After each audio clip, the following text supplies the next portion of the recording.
Hello everyone, welcome to our channel. आज की इस वीडियो में हम क्लास 10 साइंस का एक नया चैप्टर स्टार्ट करने वाले हैं। Chapter number 13, magnetic effect of electric current.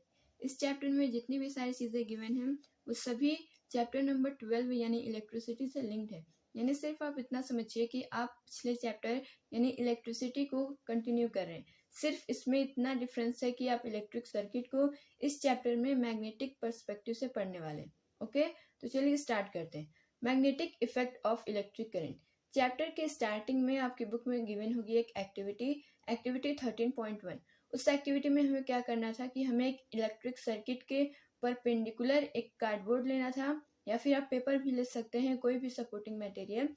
फिर उसमें हमें एक नीडल, कंपास नीडल लगा देनी थी। ठीक, जब हम स्विच ऑन करते हैं यानी जब सर्किट में से करंट फ्लो करने लगता है, तब आप देखते हैं कि जो नीडल होती है वो डिफ्लेक्ट करने लगती है। लेकिन जैसे ही हम स्विच ऑफ करते हैं, जब इलेक्ट्रिक करंट फ्लो करना बंद हो जाता है, तब हम ये देखते हैं कि जो नीडल होती है वो डिफ्लेक्ट नहीं करती, यानी उसमें कोई चेंजिंग नहीं आती है।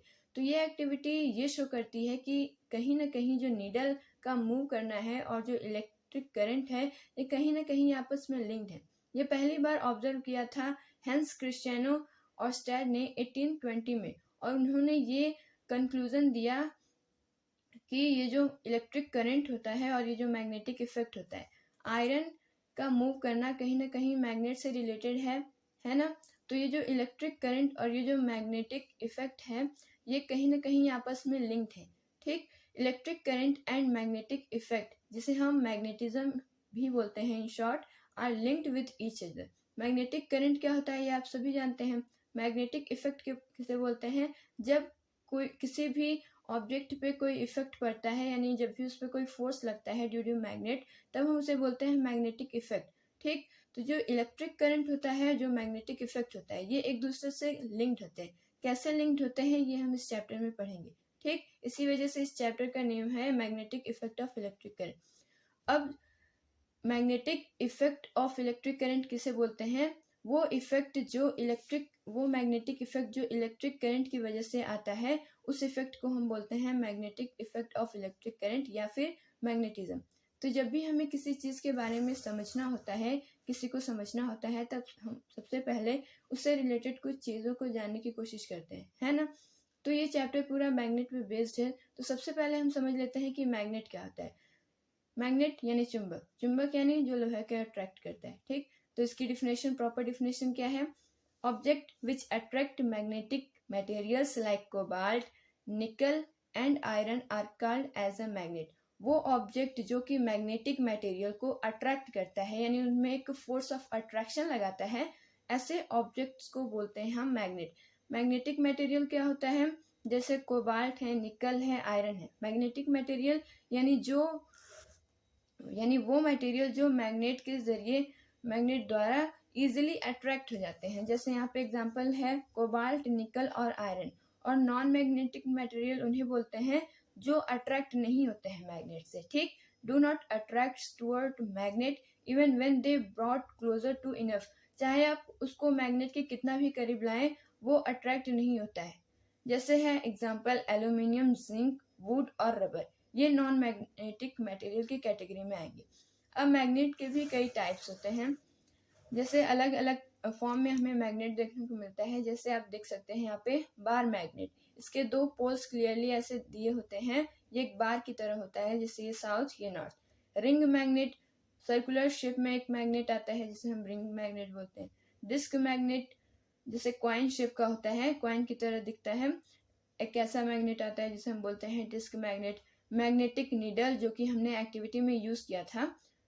ठीक, जिस शेप की जैसे हमने नीडल यूज की थी, वैसे ही ऐसा चुंबक भी आता है, magnetic needle.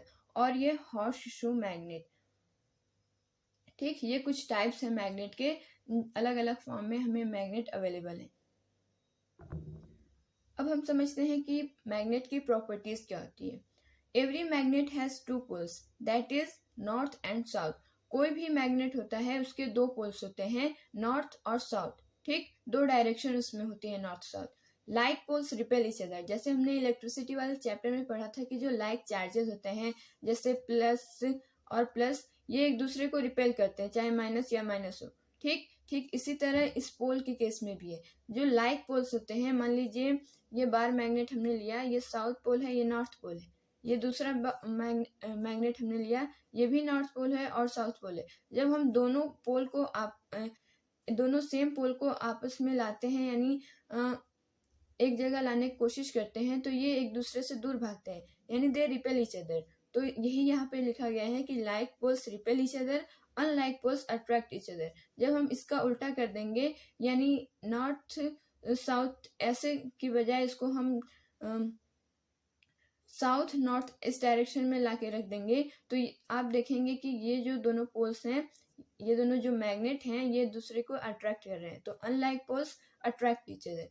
A freely suspended bar magnet aligns itself in nearly north-south direction with its north poles towards north direction and south pole towards south direction. Freely suspended यानी जब भी हम किसी चीज को ऐसे फ्रीली लटका देते हैं, आप समझिए ऐसे, तो उसे बोलते हैं फ्रीली सस्पेंडेड। तो जब हम बार मैग्नेट को ऐसे फ्रीली सस्पेंडेड यानी जब ऐसे हम करते हैं, लटका देते हैं, तब आप देखेंगे कि जो ये मैग्नेट का साउथ वाला पोल है वो साउथ डायरेक्शन की तरफ मूव कर जाता है खुद से, और ये जो नॉर्थ वाला है ये नॉर्थ डायरेक्शन की तरफ मूव कर जाता है। ठीक, तो कोई भी चीजें बेवजह तो होती नहीं है, तो इसके पीछे क्या रीजन है आइए समझते हैं। जो ये हमारा अर्थ होता है, इसके बीच में भी एक मैग्नेट होता है। ठीक, एक मैग्नेट की तरह ये बिहेव करता है, जिसका ये जो नॉर्थ वाला पोल होता है, ये नॉर्थ पोल होता है और नीचे वाला होता है साउथ पोल। तो ये जो नॉर्थ वाला पोल होता है, अर्थ का जो मैग्नेट होता है, उसका साउथ वाला जो पोल होता है वो नॉर्थ पोल की तरफ होता है, और ये जो नॉर्थ वाला पोल है ये साउथ डायरेक्शन की तरफ होता है। ठीक, तो जब हम बार मैग्नेट को ऐसे करते हैं, तब वो, जैसे बार मैग्नेट हमने लिया, ये इसकी नॉर्थ डायरेक्शन हमने ली, ये साउथ डायरेक्शन ली। ठीक, तो जब हम बार मैग्नेट को ऐसे फ्रीली सस्पेंडेड रख देते हैं, तब आप देखते हैं कि ये जो नॉर्थ वाला है वो किसकी तरफ जाएगा, किसको अट्रैक्ट करेगा, अनलाइक पोल को, यानी साउथ वाले पोल की तरफ अट्रैक्ट करता है। तो ये साउथ वाले पोल की तरफ अट्रैक्ट होता है, जिसकी वजह से इसकी डायरेक्शन साउथ वाले पोल की तरफ हो जाती है, जो कि रियल में जियोग्राफिकल नॉर्थ है। आई बात समझ में? इस वजह से जो नॉर्थ वाला है नॉर्थ डायरेक्शन में जाता है। आपके मन में ये क्वेश्चन आया होगा कि जो नॉर्थ वाला है नॉर्थ डायरेक्शन में क्यों जाता है, जबकि जो लाइक पोल होते हैं ये एक दूसरे को रिपेल करते हैं। तो ये वजह होती है, ये जो जियोग्राफिकल नॉर्थ और ये जो जियोग्राफिकल साउथ है, इसके अपोजिट में जो अर्थ का मैग्नेट है वो ऐसे बिहेव करता है। ठीक, नॉर्थ वाले की तरफ मैग्नेट का साउथ पोल रहता है और साउथ वाले की तरफ मैग्नेट का नॉर्थ पोल होता है। फिर से समझिए, जब हम फ्रीली ऐसे मैग्नेट रख देते हैं, तब ये नॉर्थ साउथ डायरेक्शन में इसलिए जाता है क्योंकि ये जो नॉर्थ वाला होता है उसको साउथ वाला पोल जो होता है मैग्नेट का वो अट्रैक्ट करता है, तो ये इसकी तरफ मूव कर जाता है। और जो साउथ वाला पोल है मैग्नेट का वो रियलिटी में जियोग्राफिकल नॉर्थ है। इस वजह से ये जो नॉर्थ वाला है ये नॉर्थ डायरेक्शन की तरफ मूव कर जाता है, मुड़ जाता है, और ये जो साउथ वाला है साउथ वाले डायरेक्शन की तरफ मूव कर जाता है। आई बात समझ में? इस स्टेटमेंट का मतलब क्या था? चलिए अब आगे बढ़ते हैं। Magnetic field and magnetic lines. Magnetic field क्या होती है पहले हम ये समझ लेते हैं। The area around a magnet in which it's magnetic force can be expressed. कोई भी मैग्नेट है वो जब फोर्स लगाता है तो उसका एक एरिया होता है, यानी इतने एरिया तक वो उसकी जो फोर्स होती है वो लग सकती है। मान लीजिए इससे दूर आपने कोई एक मैग्नेटिक मटेरियल रखा हो, मान लीजिए आयरन रखी हो, तब आप देखेंगे कि ये एक दूसरे को अट्रैक्ट नहीं करते, मैग्नेट इसको अपनी तरफ अट्रैक्ट नहीं करता है। रीजन ये है कि जो मैग्नेट की फील्ड है वो इतनी सी ही है, यानी इसके अंदर अगर आप कोई मटेरियल रखेंगे तभी वो अट्रैक्ट होगी, लेकिन जब आप इसके बाहर रखते हैं कोई भी मटेरियल तो अट्रैक्ट नहीं होती है। ठीक, तो वो एरिया जिसमें मैग्नेट की फोर्स लगती है, मैग्नेटिक फोर्स लगती है, उस एरिया को हम बोलते हैं मैग्नेटिक फील्ड। ठीक, magnetic field has both magnitude and direction. जो मैग्नेटिक फील्ड होती है उसके पास मैग्नीट्यूड यानी न्यूमेरिकल वैल्यू भी होती है और डायरेक्शन भी होती है। तो जिस क्वांटिटी के पास मैग्नीट्यूड और डायरेक्शन दोनों होती है उसे हम क्या बोलते हैं? Vector quantity. तो एक तरह से आप ये भी बोल सकते हैं कि जो मैग्नेटिक फील्ड होती है वो वेक्टर क्वांटिटी होती है। ओके, चलिए आगे देखते हैं। The pattern which forms around the magnetic field is called magnetic field lines. अब मैग्नेटिक फील्ड लाइंस क्या होती हैं? वो जो पैटर्न बनता है किसी भी मैग्नेट के अराउंड, जिस जहाँ तक वो फोर्स लगाता है, उस लाइन को, उस पैटर्न को हम बोलते हैं magnetic field line.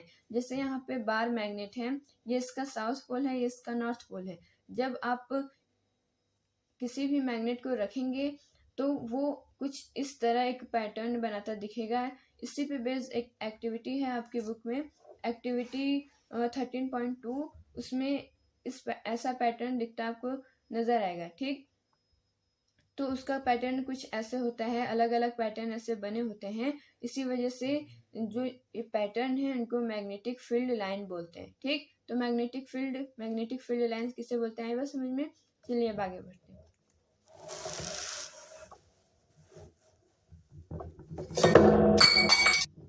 Characteristics of field lines. Field lines की कैरेक्टरिस्टिक्स क्या हैं, क्या विशेषताएं हैं?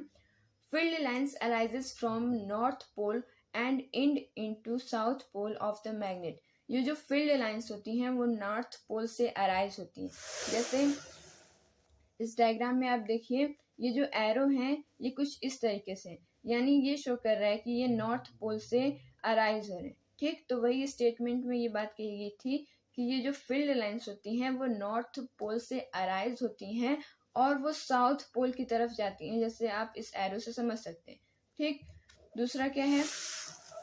Field lines are closed curve. ये जो फील्ड लाइंस होती हैं ये क्लोज्ड कर्व होती हैं। जैसे ये देखिए आप फिगर में, ये क्या है? ये क्लोज्ड कर्व है ना। तो यही बोला गया है कि जो मैग्नेटिक फील्ड लाइंस होती हैं वो क्लोज्ड कर्व होती हैं। आगे क्या बात कही गई है?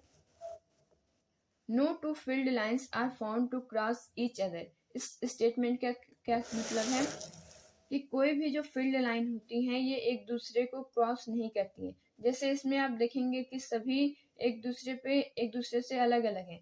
क्रॉस करने का मतलब कि अगर कोई फील्ड ऐसे हो उसको बोलेंगे क्रॉस करना। तो कहा गया है कि कोई भी जो फील्ड लाइंस होती हैं वो एक दूसरे को क्रॉस नहीं करती हैं।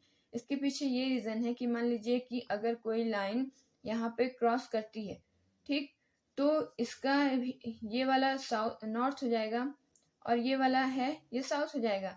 तो जो मैग्नेटिक नीडल अगर हम रखते हैं तब उसको दोनों तरफ मूव करना पड़ेगा, लेकिन ऐसा नहीं होता है। जो मैग्नेटिक नीडल है वो एक बार में एक ही तरफ मूव करती है, न कि दो डायरेक्शन में। तो जब भी अगर हम मैग्नेटिक फील्ड लाइन की बात करेंगे तो आप ये ध्यान में रखिएगा कि वो एक दूसरे को इंटरसेक्ट नहीं करती हैं। ठीक, कोई भी लाइन एक दूसरे को क्रॉस नहीं करती हैं। क्यों नहीं क्रॉस करती हैं, ये रीजन हमने बताया आपको। आगे क्या है? Direction of field lines inside a magnet is from north to south. Magnet के बाहर जो डायरेक्शन थी वो नॉर्थ से साउथ की डायरेक्शन थी, लेकिन जो मैग्नेट के अंदर होती है डायरेक्शन, मान लीजिए ये मैग्नेट है, ये इसका साउथ पोल है, ये इसका नॉर्थ पोल है। ठीक, तो मैग्नेट के अंदर जो डायरेक्शन होती है वो साउथ से नॉर्थ होती है, यानी ऐसे होती है। फिर मैग्नेट के बाहर ऐसे हो जाती है, लगता है हमें कि नॉर्थ से निकल के साउथ में जा रही है। आई बात समझ में? अगला क्या है? The relative strength of a magnetic field is shown by degree of closeness of field lines. The relative strength, किसी भी मैग्नेटिक फील्ड की स्ट्रेंथ कितनी है वो इसकी मैग्नेटिक फील्ड लाइन से पता चलता है। कैसे? ये अब दो फिगर देखिए, ये एक मैग्नेट है, ठीक, ये एक मैग्नेट है। इसमें आप देखेंगे कि इसमें भी मैग्नेटिक फील्ड बन रही है, इसमें भी मैग्नेटिक फील्ड बन रही है, लेकिन दोनों में डिफरेंस क्या है? इसमें जो मैग्नेटिक फील्ड बन रही है वो कुछ ज्यादा ही घनी है, यानी इसमें एकदम पास पास में सारी लाइंस हैं, लेकिन इसमें दूर दूर में है और कम बन रही है, जो कि ये शो करता है जिस भी मैग्नेट की मैग्नेटिक फील्ड ऐसी होती है, यानी उसकी मैग्नेटिक फील्ड लाइंस पास पास में होती हैं, उसकी स्ट्रेंथ ज्यादा होती है, यानी वो ज्यादा फोर्स ऑफ अट्रैक्शन लगाता है, हैव मोर स्ट्रेंथ। तो ये फिगर ये डिनोट करता है कि जो ये बार मैग्नेट है जो यहाँ पे रखा गया है उसके पास ज्यादा स्ट्रेंथ है, यानी ये स्ट्रॉन्ग मैग्नेटिक फोर्स लगाता है। इसी का उल्टा अगर हम इस फिगर में देखें तो इसमें जो मैग्नेटिक फील्ड है ये दूर दूर है, तो दूर दूर होने की वजह से इसमें जो मैग्नेटिक इफेक्ट होगा, यानी फोर्स ऑफ अट्रैक्शन होगा मैग्नेट का, वो बहुत कम होगा, जिसकी वजह से इस मैग्नेट की जो स्ट्रेंथ है वो भी काफी कम होगी। ठीक, तो इस स्टेटमेंट का ये मतलब है कि जिस भी मैग्नेटिक फील्ड लाइंस पास पास में होती हैं उनकी स्ट्रेंथ ज़्यादा होती है, यानी उसकी वो जो फोर्स ऑफ अट्रैक्शन लगाता है मैग्नेटिक मटेरियल पे वो ज़्यादा लगाता है। लेकिन जिसकी मैग्नेटिक फील्ड लाइंस दूर दूर होती हैं वो उसकी स्ट्रेंथ कम होती है और वो किसी भी मैग्नेटिक मटेरियल पे जो फोर्स लगाता है वो बहुत कम होता है। चलिए अब आगे बढ़ते हैं। Magnetic field due to a current carrying conductor. इस टॉपिक में आपको 3 चीजें पढ़नी है। एक magnetic field due to a current through a straight conductor, दूसरा है सर्कुलर कंडक्टर और तीसरा है due to a solenoid conductor. ठीक, तीनों चीजों को हम बारी बारी से समझते हैं। पहला है magnetic field due to a current through a straight conductor. Straight conductor यानी जो स्ट्रेट वायर आप देखते हैं, यानी स्ट्रेट मेटेलिक वायर, उसे आप बोल सकते हैं स्ट्रेट कंडक्टर। जो हमने एक्टिविटी परफॉर्म की थी, यानी जो एक्टिविटी हमने पढ़ी थी एक्टिविटी 13.1, उसमें भी हमने स्ट्रेट कंडक्टर लिया था, यानी वायर को लिया था, एक तरह से आप समझ सकते हैं। ठीक, ये एक फिगर है जिसमें हमने एक कंडक्टर लिया हुआ है, स्ट्रेट कंडक्टर है ये वायर, इसके बीच में हमने एक कार्डबोर्ड जैसे हमने एक्टिविटी 13.1 में रखी हुई थी ऐसे रखा हुआ है। ठीक, इसमें यहाँ पे भी वही दिखा रहा है। तो जब हम किसी भी कंडक्टर यानी स्ट्रेट कंडक्टर के बीच में कोई भी मान लीजिए कि नीडल रख रहे हो या फिर कोई भी मटेरियल रख रहे हो, मैग्नेटिक मटेरियल, तो आप देखेंगे कि उसके अराउंड जो फील्ड बनती है वो कॉन्सेंट्रिक सर्कल होती है, यानी ऐसे सर्कल को हम बोलते हैं कॉन्सेंट्रिक सर्कल। ठीक, तो जो स्ट्रेट कंडक्टर होते हैं उनके अराउंड जो मैग्नेटिक फील्ड बनती है वो कॉन्सेंट्रिक सर्कल बनाते हैं। लिखा हुआ है कि if the current is increased the deflection also increases. तो जब भी हम स्ट्रेट कंडक्टर के पास कोई भी मैग्नेटिक मटेरियल रखते हैं तब आप ये देखेंगे कि जब हम करंट को बढ़ाते हैं, ठीक, जब हम करंट को बढ़ाते हैं तब वो जो डिफ्लेक्शन होता है मैग्नेटिक मटेरियल में, जैसे हमने नीडल लिया था, वो भी बढ़ जाता है। यानी जितना ज्यादा हम करंट को बढ़ाएंगे उतना ज्यादा डिफ्लेक्शन भी बढ़ेगा, यानी एक दूसरे से ये डायरेक्टली प्रोपोर्शनल है। ठीक, ये इंडिकेट करता है, it indicates that magnitude of the magnetic produced as given point increases as the current through the wire increases. ये मैग्नेटिक फील्ड होगा। तो ये इंडिकेट ये करता है कि जो मैग्नीट्यूड होता है मैग्नेटिक फील्ड का वो बढ़ता है जब हम करंट को बढ़ाते हैं। ठीक, तो हमने magnetic effect in straight conductor में क्या पढ़ा कि जब भी हम करंट को बढ़ाएंगे जो डिफ्लेक्शन होगा वो भी बढ़ेगा। ये डिनोट ये करता है कि जो मैग्नीट्यूड होता है मैग्नेटिक फील्ड का वो करंट के डायरेक्टली प्रोपोर्शनल है, यानी जब हम करंट को बढ़ाएंगे तो मैग्नीट्यूड बढ़ेगा मैग्नेटिक फील्ड का, और जब हम करंट को कम करेंगे यानी घटाएंगे उसको तो ये जो मैग्नेटिक फील्ड का मैग्नीट्यूड है वो भी घटेगा। आई बात समझ में। दूसरा क्या बोला गया है, magnetic field produced by a given current in the conductor decreases as the distance from it increases. Magnetic field produced by a given conductor, मान लीजिए कोई एक कंडक्टर है, ठीक, मान लीजिए कोई वायर ले ली हमने, ये जो मैग्नेटिक इफेक्ट प्रोड्यूस करता है, जो मैग्नेटिक फील्ड बनाता है, जैसे जैसे कोई किसी भी कंडक्टर के दूर, जैसे मान लीजिए जो पास में अगर कोई चीज आपने रखी हो तो उसमें जो फोर्स लगेगी वो सही से लगेगी, यानी अच्छी खासी फोर्स लगेगी। लेकिन जैसे जैसे आप ऑब्जेक्ट को दूर ले जाएंगे उसमें जो फोर्स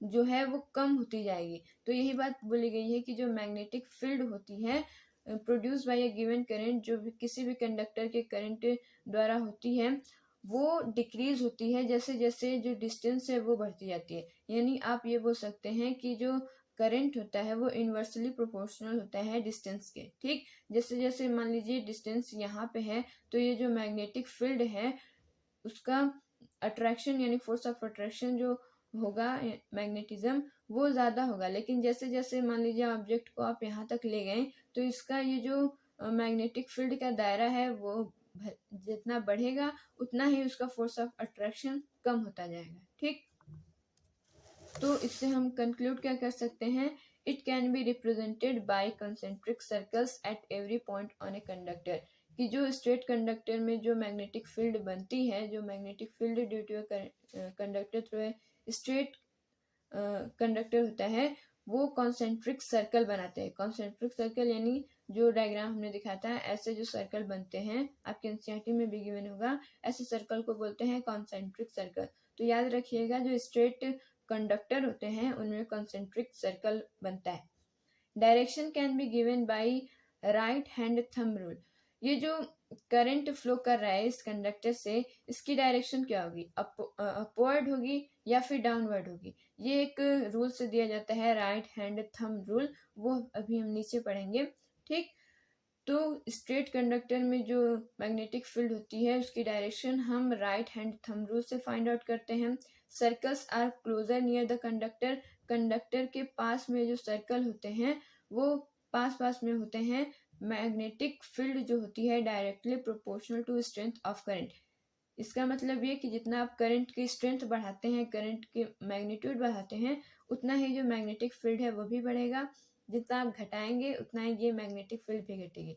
तो ये जो मैग्नेटिक फील्ड है ये डायरेक्टली प्रोपोर्शनल है स्ट्रेंथ ऑफ करंट के। और दूसरी बात, magnetic field is inversely proportional to distance from the conductor. यानी इसका मतलब ये कि जैसे जैसे आप डिस्टेंस बढ़ाते हैं उतना उतना मैग्नेटिक फील्ड कम होती जाती है। जितनी डिस्टेंस आप कम करते जाते हैं उतनी मैग्नेटिक फील्ड बढ़ती जाती है। इनवर्सली प्रोपोर्शनल का मतलब ये होता है, यानी अपोजिट होती है चीजें। अब पढ़ते हैं right hand thumb rule. Imagine that you are holding a current carrying straight conductor in your right hand, such as the thumb point towards the direction of the current. Then your fingers will wrap around the conductor in the direction of field lines of the magnetic field. This is known as right hand thumb rule. ये जो right hand thumb rule होता है उसका use हम magnetic field की direction को पता करने के लिए करते हैं। मान लीजिए इस राइट हैंड थंब रूल में बोला गया है कि कोई भी स्ट्रेट कंडक्टर है, मान लीजिए ये पेंसिल हमारा कंडक्टर है, उसके स्ट्रेट में यानी ये जो परपेंडिकुलर में आपका थंब होना चाहिए। यानी ये अपवर्ड डायरेक्शन में है, यानी जो करंट है वो अपवर्ड मूव कर रहा है। ठीक, तो हम अपवर्ड अपना थंब भी ऐसे इस कंडक्टर पे ऐसे लगा के रखेंगे। ठीक, जो अपना अंगूठा है हम इस कंडक्टर के अपवर्ड डायरेक्शन में करंट फ्लो कर रहा है तो अपवर्ड डायरेक्शन में ऐसे हम अपना थंब रखेंगे। फिर जिस डायरेक्शन में ये जो हमारा हाथ है वो मूव कर सकता है उस डायरेक्शन में हम अपने हाथ को मूव करेंगे।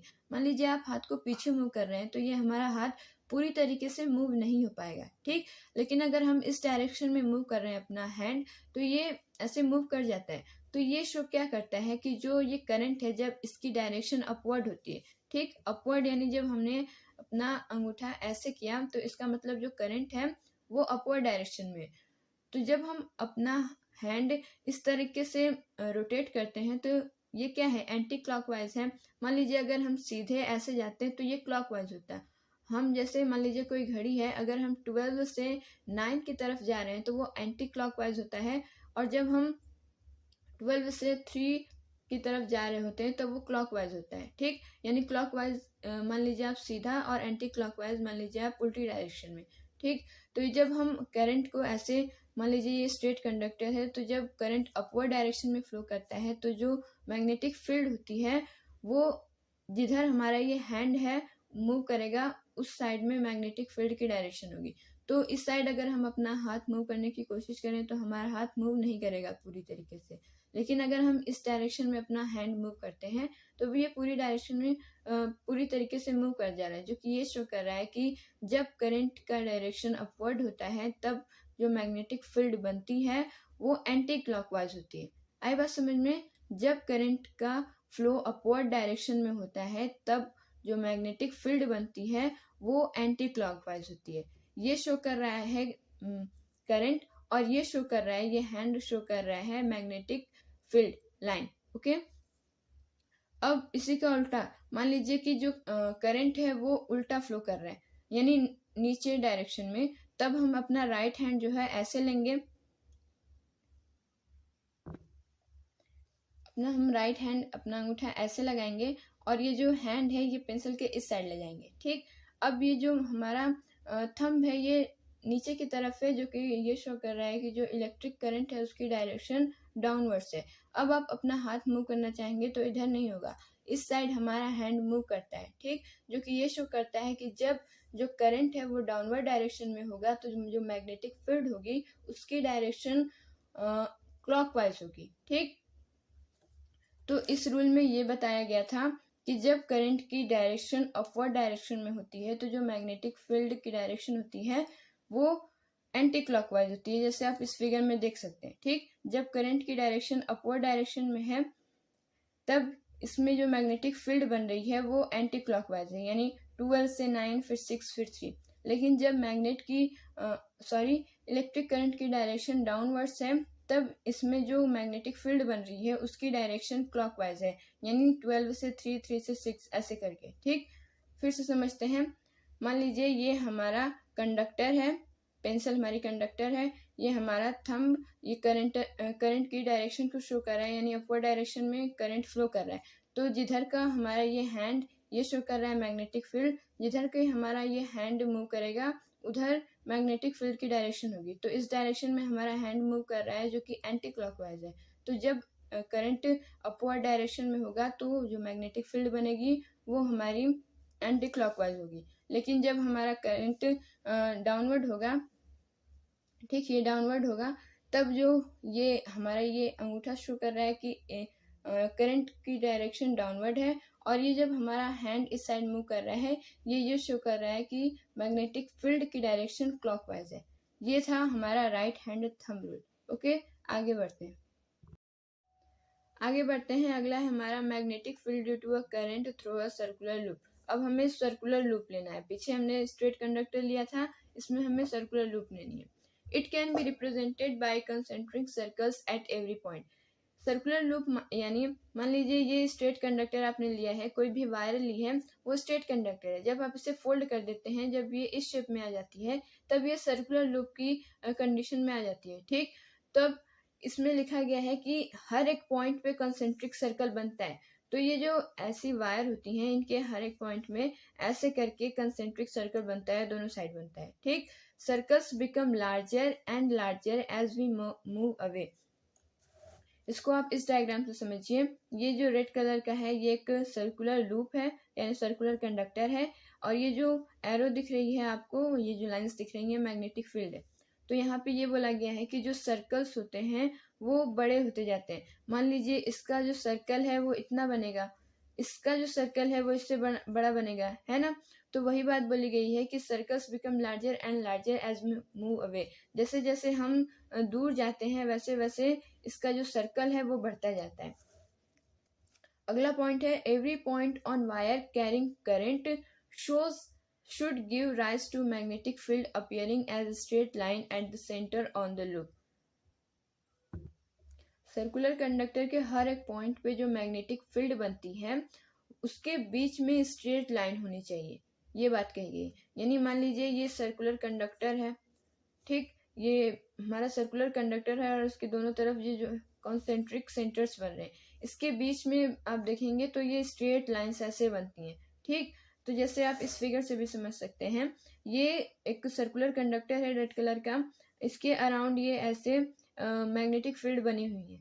तो बीच में आप जैसे जैसे देखेंगे तो ये स्ट्रेट बनती जाती हैं। मान लीजिए ऐसे है, जैसे जैसे ये बीच में आती हैं वैसे वैसे धीरे धीरे ये स्ट्रेट बनने लगती हैं, फिर ये ऐसे हो जाती है। ठीक, तो यही बात बोली गई है कि कंसेंट्रिक सेंटर जो होते हैं उनके बीच वाली जो लाइन होती है वो स्ट्रेट होनी चाहिए। The direction of magnetic field inside the loop is same. Magnetic field के अंदर की जो डायरेक्शन होती है, the direction of magnetic field inside the loop is same. Loop के अंदर जो मैग्नेटिक फील्ड की डायरेक्शन होती है वो सेम होती है। देखिए सभी एक डायरेक्शन में मूव करती है, आपको दिख रही होंगी। ठीक, सभी नॉर्थ डायरेक्शन में मूव कर रही है। Magnetic field is additive in nature, that is magnetic field of the one loop adds up to magnet field of another loop. This is because the current in each circular turn has same direction. जो magnetic field होती हैं वो additive in nature होती हैं। मतलब ये कि जो मैग्नेटिक फील्ड है, मान लीजिए एक लूप का मैग्नेटिक फील्ड है वो दूसरे मैग्नेटिक फील्ड के लूप के साथ ऐड होती है। ठीक, this is because the current in each circular turn has same direction. और इसी वजह से जितना भी ये सर्कुलर टर्न यहाँ पे बन रहा है, जितना भी ये टर्न हो रहे हैं वो सेम डायरेक्शन में। ठीक, तो ये फिगर था magnetic effect due to a current through a circular loop का।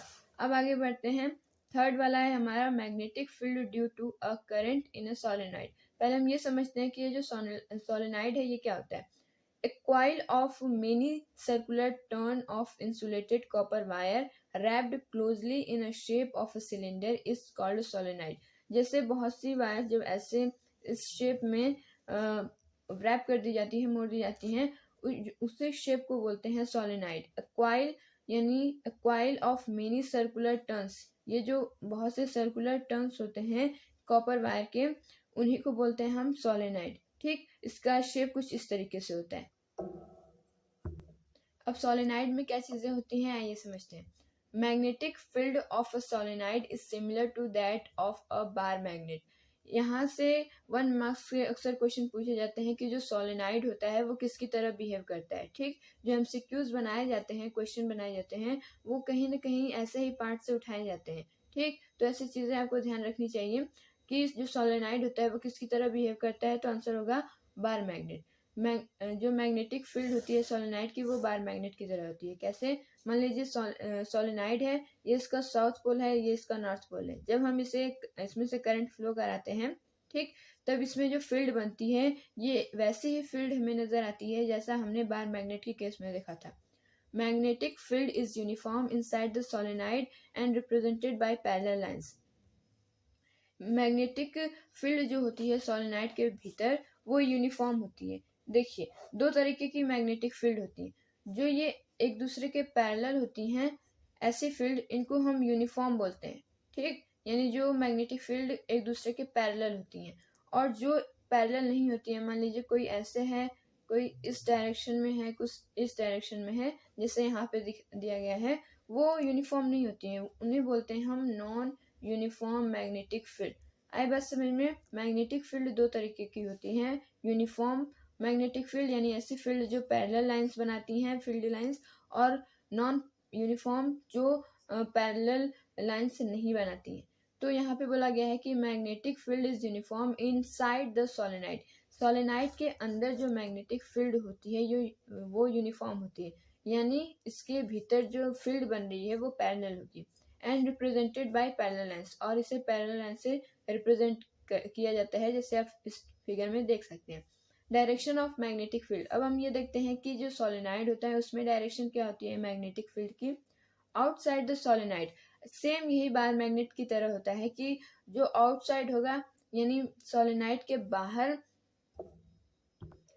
नॉर्थ टू साउथ, और सोलेनाइड के भीतर साउथ टू नॉर्थ। जैसे सोलेनाइड के बाहर आप देखिए ये नॉर्थ पोल है हमारा और ये हमारा साउथ पोल है, तो यहाँ पे नॉर्थ से साउथ की डायरेक्शन में जा रहा है। और इनसाइड द सोलेनाइड की बात करें तो ये इस डायरेक्शन में यानी साउथ टू नॉर्थ डायरेक्शन में जा रहा है। ठीक, अब आते हैं एक क्वेश्चन करते हैं। ये जो सोलेनाइड होता है इसका यूज हम करते हैं किसी भी चीज को मैग्नेटाइज करने के लिए, जैसे सॉफ्ट आयरन हो गया। तो क्वेश्चन है कि कैसे ये जो सॉफ्ट आयरन है ये मैग्नेटाइज होता है। यानी जब हम सोलेनाइड के अंदर कोई मैग्नेटिक मटेरियल रख देते हैं तो कुछ समय बाद आप देखेंगे कि वो मैग्नेटाइज हो जाता है, यानी वो खुद मैग्नेट की तरह बिहेव करने लगता है। तो ऐसा कैसे होता है ये हमसे पूछा गया। तो solenoid can be use to magnetize a magnetic material like soft iron core. Solenoid का यूज हम करते हैं किसी भी मैग्नेटिक मटेरियल को मैग्नेटाइज करने के लिए, यानी ऐसा बनाने के लिए कि वो खुद मैग्नेट की तरह बिहेव करने लगे। Iron that have low carbon content and is easily magnetized and demagnetized used to make the cores of solenoids and the other electrical equipment। ऐसे आयरन जिनके भीतर जो कार्बन कंटेंट होता है वो लो होता है और वो इजीली मैग्नेटाइज भी किए जा सकते हैं और डीमैग्नेटाइज भी किए जा सकते हैं, उनका यूज किया जाता है सोलेनाइड्स का कोर्स बनाने में। ठीक, and other equipment, electrical equipment. Magnet electricity की वजह से बन रहा है। देखिए, जब आप सोलेनाइड के बीच में कोई भी मटेरियल, मैग्नेटिक मटेरियल रखते हैं तो कुछ समय बाद जब इसमें से सोलेनाइड में से जब करंट फ्लो करने लगता है तब उसका इफेक्ट कहीं ना कहीं उस मटेरियल पे पड़ता है।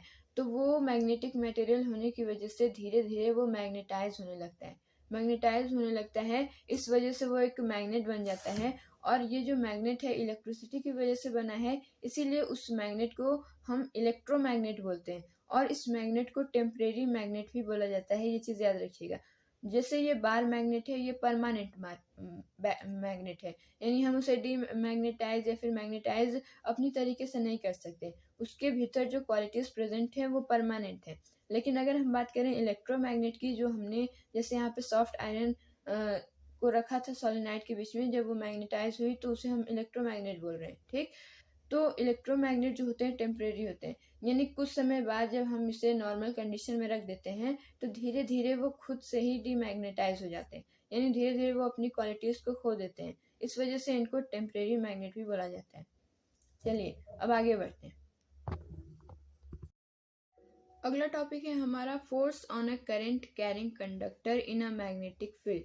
कोई भी जो करंट कैरिंग कंडक्टर होता है, उनकी जो मैग्नेटिक फील्ड होती है उस पर फोर्स कैसे लगता है, वो हम समझने वाले हैं इस टॉपिक में, ठीक। इस टॉपिक को स्टार्ट करने से पहले एक्टिविटी 13.7 आप एक बार रीड कर लीजिएगा। उस एक्टिविटी का है ये डायग्राम, ठीक। इस डायग्राम में आप देखेंगे कि ये हमने एक स्टैंड लिया हुआ है, ठीक। इसमें हमने एक वायर लगा रखी है, यानी आप ये कह सकते हैं कि एक सर्किट लगा रखी है करंट को फ्लो कराने के लिए। और ये जो मैग्नेट है ये अपनी जगह फिक्स है, ठीक। और यहाँ पे हमने एक और कंडक्टर यानी कोई भी कंडक्टर हमने यहाँ पे बीच में लिया है, ठीक। ये भी एक कंडक्टर है, ये मैग्नेट अपनी फिक्स्ड पोजीशन पे है, ठीक। और ये यहाँ से करंट फ्लो कर रहा है। चलिए अब देखते हैं क्या होता है। An electric current flowing through a conductor produces magnetic field. The field so produced exerts a force on a magnet placed in vicinity या फिर area of the conductor. अब आप देखेंगे कि जब हम इसमें से करंट को फ्लो कराते हैं तो ये जो कंडक्टर है ये क्या करता है, एक मैग्नेटिक फील्ड बनाता है, अपनी आसपास वाली चीजों पे फोर्स लगाता है, यानी मैग्नेटिक फील्ड बनाता है ये भी कंडक्टर। अभी हमने पीछे पढ़ा। अब यहाँ पे एक मैग्नेट रखा है तो मैग्नेट भी फोर्स लगाता है, ठीक। तो आपने न्यूटन थर्ड लॉ पढ़ रखा है कि for every action there is an equal and opposite reaction, ठीक। वही यहाँ पे भी कुछ होता है, जब ये इस पे फोर्स लगाता है तो ये भी उस पे फोर्स लगाता है, ठीक। दोनों इक्वल और अपोजिट फोर्स एक दूसरे पे लगाते हैं। तो क्या बोला गया है, an electric current is flowing through a conductor produces a magnetic field. ये जो कंडक्टर है जब इसमें से करंट फ्लो करेगा तब ये भी एक मैग्नेटिक फील्ड बनाएगा। The field so produced exerts a force on a magnet placed in the vicinity of the conductor. और इस कंडक्टर के विसिनिटी यानी एरिया में जो चीजें प्रेजेंट हैं ये उस पर भी फोर्स लगाएगा, उस पर भी मैग्नेटिक फील्ड बनेगी, ठीक। आगे क्या है, French scientist Andre Marie Ampere suggested that the magnet must also exert an equal and opposite force on the current carrying conductor. French scientist Andre Marie Ampere ने ये सजेस्ट किया था कि जो मैग्नेट यहाँ पे रखा गया है अपनी फिक्स्ड पोजीशन पे, ये भी इस कंडक्टर पे फोर्स एक्सर्ट करेगा, ठीक। इट शोज दैट, ये क्या शो करता है, it shows that direction of force on the conductor depends upon the direction of current and the direction of the magnetic field. जो कंडक्टर पे जो डायरेक्शन है, डायरेक्शन ऑफ फोर्स जो conductor पे लग रही है वो दो चीजों पर डिपेंड करती है। पहला डायरेक्शन ऑफ करंट, यानी किस डायरेक्शन में जो करंट है वो फ्लो कर रहा है, और दूसरा जो डायरेक्शन है मैग्नेटिक फील्ड की वो क्या है, ठीक। अब यहाँ पे पॉइंट टू बी नोटेड क्या है, experiment have shown that displacement of rod is largest और magnitude of force is highest when the direction of current is at right angle 90 degree to the direction of magnetic field. यानी ये मान लीजिए magnetic field जो होती है उसे हम बी से डिनोट करते हैं, ठीक। ये मैग्नेटिक फील्ड है और ये मान लीजिए कंडक्टर है, ठीक। सॉरी ये इलेक्ट्रिक करंट है, ठीक। जब ये इन दोनों के बीच में जो फोर्स लगता है वो एक दूसरे के बीच में एक राइट एंगल बनाते हैं, यानी परपेंडिकुलर होते हैं एक दूसरे के, तब हम उस टाइम पे जो फोर्स लगती है वो हाईएस्ट होती है। द रॉड इज हाईएस्ट या फिर magnitude of force is highest, ठीक। तो आप ये बात याद रखिएगा कि जब मैग्नेटिक फील्ड और इलेक्ट्रिक करंट के बीच में की डायरेक्शन के बीच में 90 डिग्री का एंगल बनता है, यानी राइट एंगल बनता है, तो उनके जो बीच की फोर्स होती है वो हाईएस्ट होती है, ठीक। अब जो डायग्राम हमने अभी पढ़ा यानी एक्टिविटी 13.7 ये हमें क्या सजेस्ट करती है, उससे हम क्या कंक्लूड कर सकते हैं, आइए समझते हैं। The displacement of the rod suggest that a force is exerted on the current carrying aluminium rod when it is placed in a magnetic field. जो हमने कंडक्टर लिया था वो एक एल्यूमिनियम रॉड थी, ठीक। तो उसमें जो अट्रैक्शन डिस्प्लेसमेंट हुआ है, the displacement of the rod, ये सजेस्ट करता है कि जो फोर्स है जो करंट कैरिंग एल्यूमिनियम रॉड लगा रहा है वो एक मैग्नेटिक फील्ड बना है। यानी हमने आपको बताया था कि जो मैग्नेट हमने लिया है वो फिक्स लिया है, यानी जैसे हमने यहाँ पे मैग्नेट लिया था ये अपनी फिक्स पोजीशन पे था। जैसे आप जब दीवार पे धक्का लगाते हैं तो दीवार भी आप पे उतना ही फोर्स लगाती है, ठीक। लेकिन आपकी फोर्स से वो जो दीवार है वो मूव नहीं करती, क्यों? क्योंकि वो फिक्स होती है। तो न्यूटन का थर्ड लॉ वहां पे भी अप्लाई होता है, लेकिन जो उस पर हम फोर्स लगाते हैं वो उस पर उतना ज़्यादा असर नहीं छोड़ती है, इसी वजह से जो दीवार है वो मूव नहीं करती, लेकिन उसी का उल्टा हम मूव कर जाते हैं, ठीक। तो यही बात बोला गया है कि जब हम यहाँ पे जो कंडक्टर था जब हमने ये प्लेस किया तो ये डिप्लेस हो रहा था, ठीक। तो the displacement of the rod suggest that a force is exerted on the current carrying aluminium rod when it is placed in a magnetic field. जब मैग्नेट के अराउंड यानी जब मैग्नेट फील्ड के बीच में किसी भी कंडक्टर को जैसे हमने एल्यूमिनियम रॉड रखा उसके बीच में रखा तो ये डिस्प्लेस करता है, ठीक। जो कि ये शो करता है कि फोर्स एक्सर्ट हो रही है इस एल्यूमिनियम रॉड पे, किसके द्वारा? मैग्नेट के द्वारा। Direction of force is also reversed when the direction of current through the conductor is reversed. अब जो इस कंडक्टर में जो करंट फ्लो कर रहा था उसकी भी कोई डायरेक्शन होगी, तो जो डायरेक्शन होती है direction of force is also reversed when the direction of current. मान लीजिए डायरेक्शन इज ऑफ करंट इस डायरेक्शन में था, यानी मान लीजिए वो डाउनवर्ड डायरेक्शन में फ्लो कर रहा था, तो उसकी जो कंडक्टर की जो फोर्स होगी, डायरेक्शन ऑफ फोर्स, वो अलग हो जाएगी जब हम करंट की डायरेक्शन को चेंज करेंगे। जब हम इसकी डायरेक्शन को चेंज कर देंगे तब इसका जो कंडक्टर का डायरेक्शन ऑफ फोर्स होगा वो भी चेंज हो जाएगा। Direction of force is also reversed when the direction of current carrying conductor is reversed. ये शो करता है कि जो फोर्स होता है, ठीक, फोर्स ऑफ कंडक्टर आप कह लीजिए, वो डायरेक्टली प्रोपोर्शनल होता है डायरेक्शन ऑफ करंट के। Direction of force directly proportional होता है डायरेक्शन ऑफ करंट के। अगर आप कंडक्टर की फोर्स की डायरेक्शन को चेंज करना चाहते हैं तब आप उसकी करंट की डायरेक्शन को चेंज कर दीजिए, ठीक। ये जब आप चेंज करेंगे तो ये अपने आप ही चेंज हो जाएगा क्योंकि ये डायरेक्टली प्रोपोर्शनल है।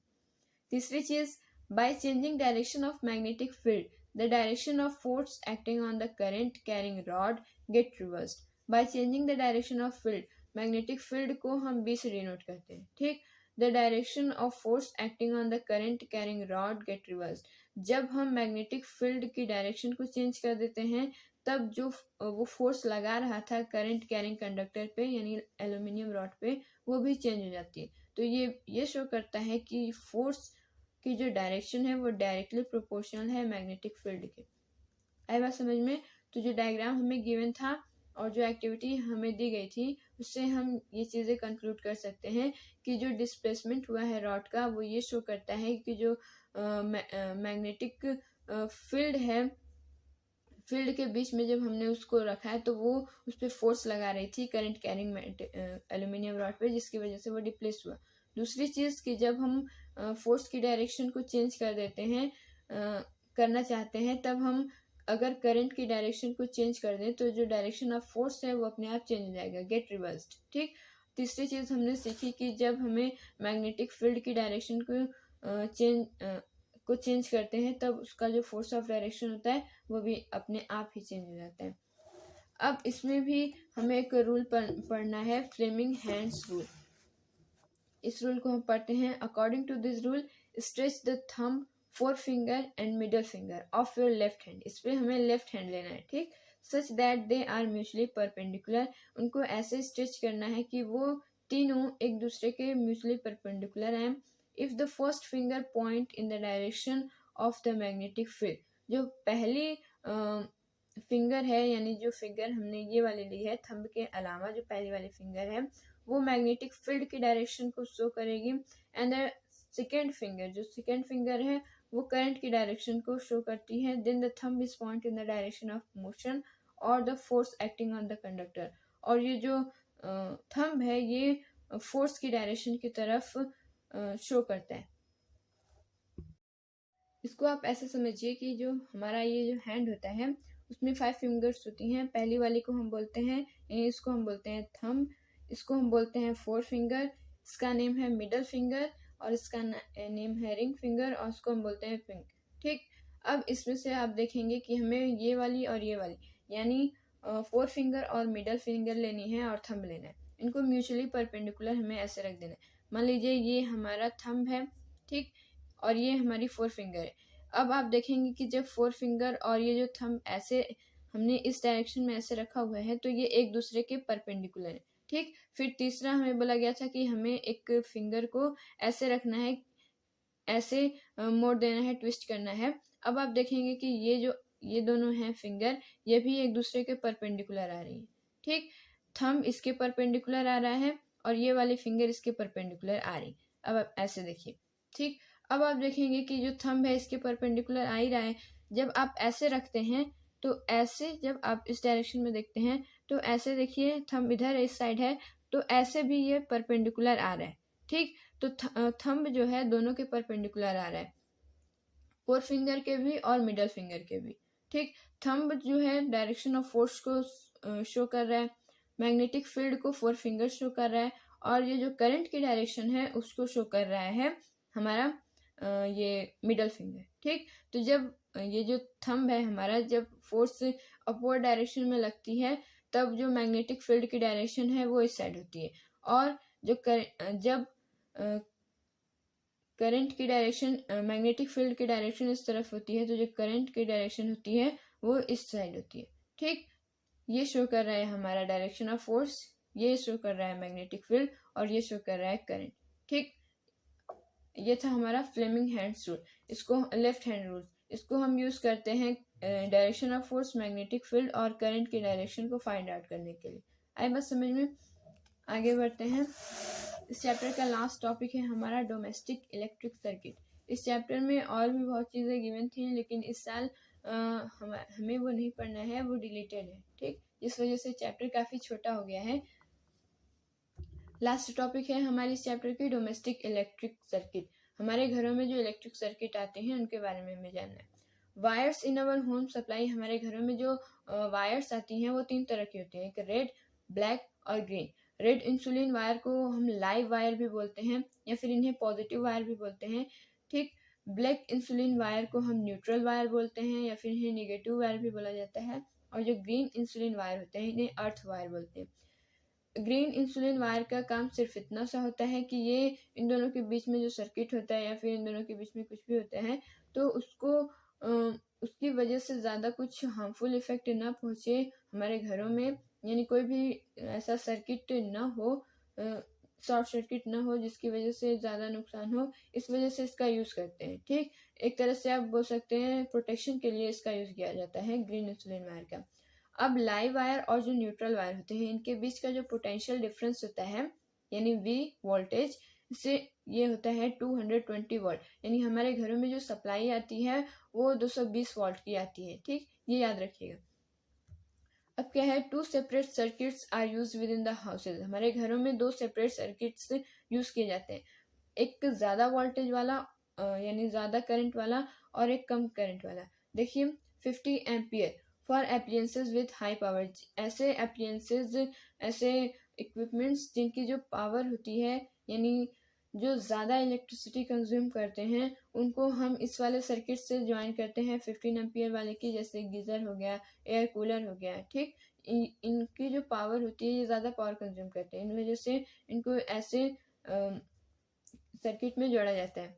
दूसरा है 5 एम्पियर वाला फॉर लो पावर, जिसको लो पावर की ज़रूरत होती है, जैसे है हमारा बल्ब, फैन एक्सेट्रा, इन लोगों को चलाने के लिए कम पावर की ज़रूरत होती है, इसलिए इनको इस वाले सर्किट में जोड़ा जाता है। अब आते हैं green insulin wire, earth wire के बारे में थोड़ी चीज़ें जान लेते हैं। Connected to a metal plate deep in earth near the house, हमारे घरों के पास में एक मेटल प्लेट से इसको कनेक्ट कर दिया जाता है, जो हमारे घरों के नीचे होता है, ठीक, घर के पास नीचे होता है। Use us as a safety measure, और इसका यूज सिर्फ हम सेफ्टी के लिए करते हैं।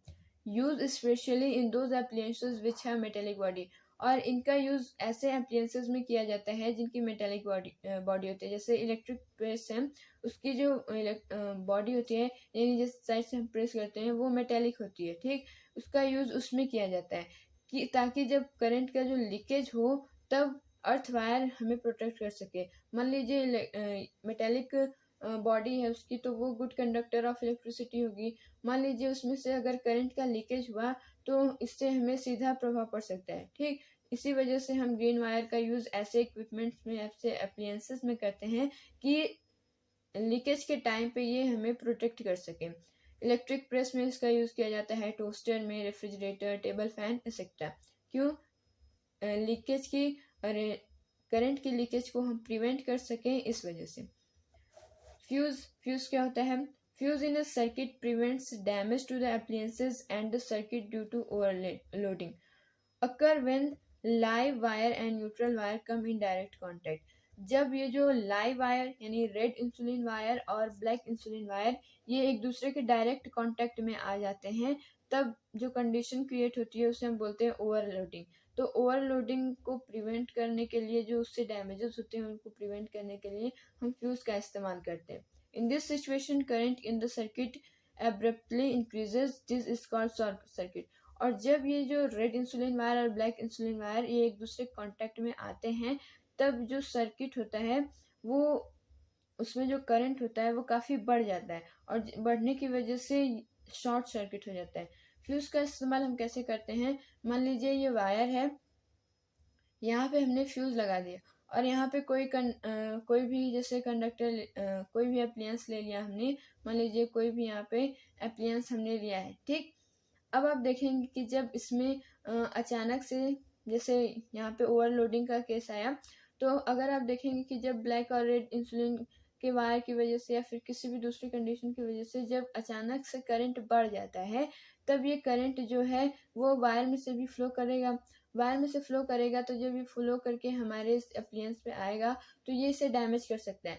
तो इसीलिए हम इसके पहले फ्यूज लगा देते हैं, ताकि जब ये फ्यूज तक ये जो करंट आता है वो आए, तब ये जो फ्यूज है ये heating effect of electric current के प्रिंसिपल पे काम करता है, जिसकी वजह से ये फ्यूज है, ज़्यादा करंट होने की वजह से ये हीट हो जाएगा। जितनी इसकी एबिलिटी है उससे ज़्यादा अगर इसको करंट मिल रहा है तो ये हीट हो जाएगा। हीट होने की वजह से ये मेल्ट हो जाता है। जब ये मेल्ट होता है तब ये इधर का और इधर का कनेक्शन को तोड़ देता है, यानी जब सर्किट इनकम्प्लीट होता है तो करंट पूरी तरीके से फ्लो नहीं करता है।